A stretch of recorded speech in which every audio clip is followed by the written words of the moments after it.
Hello, Randall Monk and Ronald Zane here with a gem of wisdom from Archangel Michael.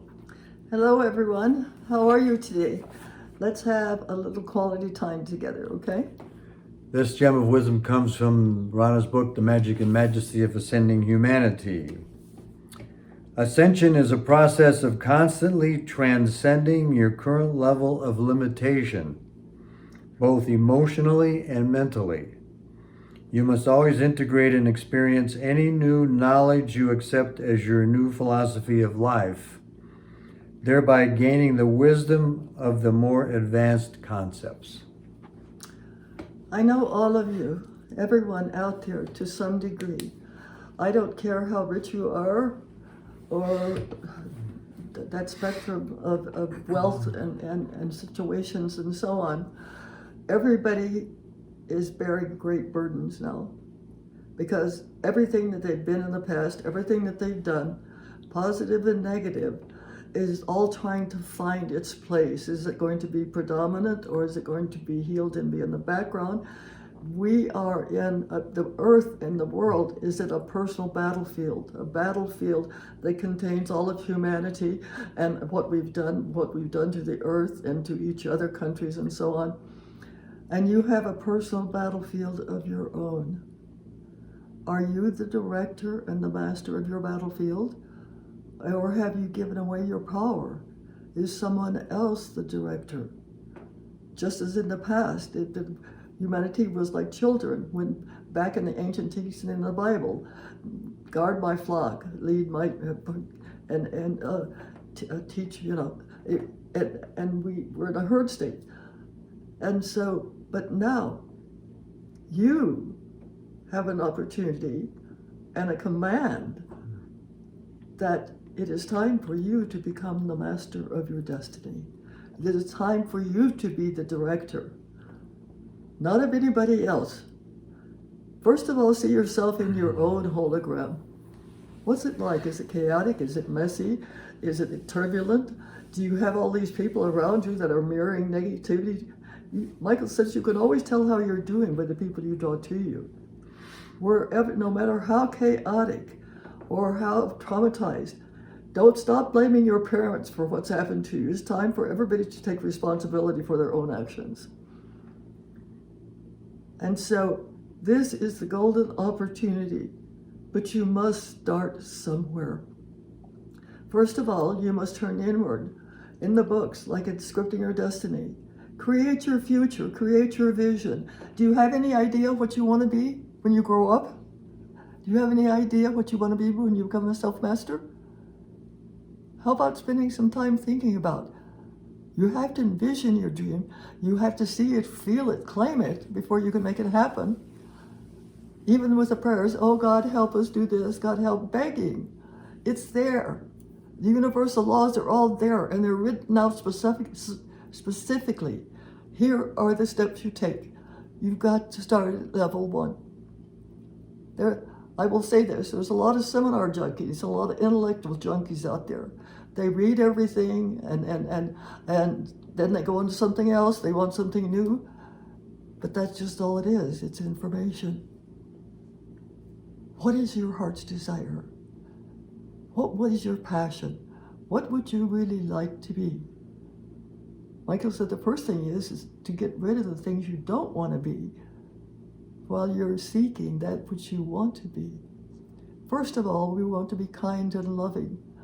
We want to be honorable. We want to be a good steward of that wonderful love light, the gifts that we've been given from our Father, Mother, God.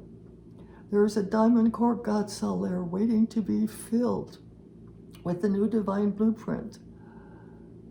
Are you doing anything to accept that, to integrate it? Do you even think about it? Do you even think, what can I do to become a better person? Self-analysis is not fun, but you do need to face your shadow side, and you do need to acknowledge that this is me, and I'm going to love it for you. I'm going to stop resisting. I'm going to stop listening to everybody out there. I'm going to focus on a particular thing. What? Your health, your relationships, your habits, your addictions.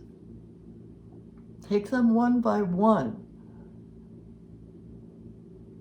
and acknowledge them and be with them. Do you know that all of those addictions, all of those negative things, they are just begging to be loved free, not resisted. And not to say, oh, I am not worthily, Start using some positive words. Start having, Michael said, there's a virtue in selfishness. You have to have a love affair with yourself first. And begin to be your own best friend. It's not an easy thing to do. But there's always people out there that's had it worse than you, just like they've had it better than you.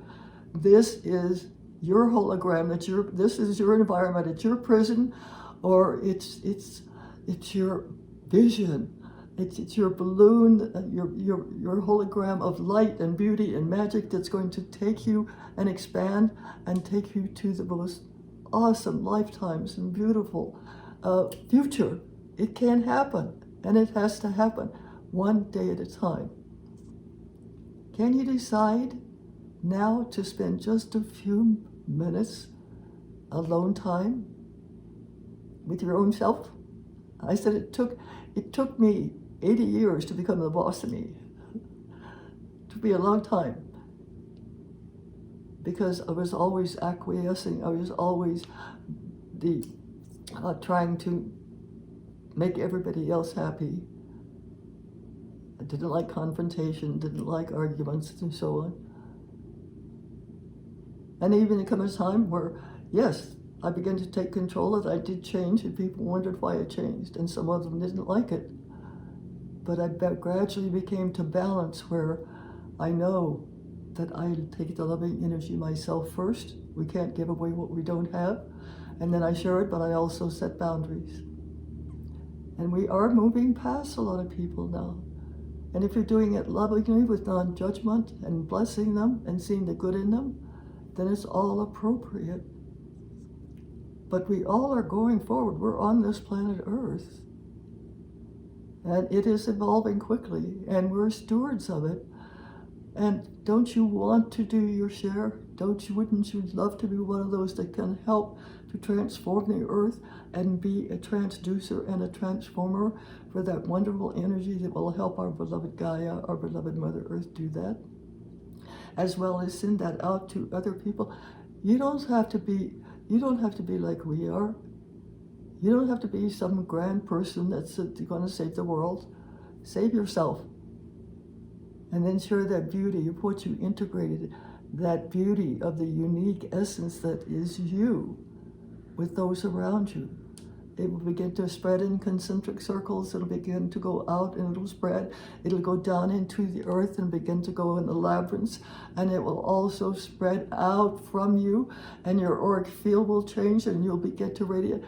Yeshua, Jesus, he didn't really touch physically a lot of people, but his auric field expanded for many miles beyond him.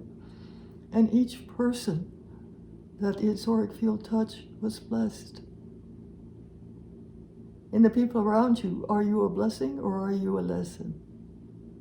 We have to be both, but do it with grace and with love and with honesty and integrity, and with the thought that I am going to strive to be the very best person that I can be and help all those around me do the same thing.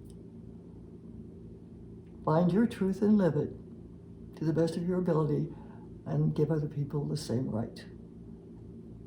And you won't be led astray. Let's march forward together. We're ready. Are you ready?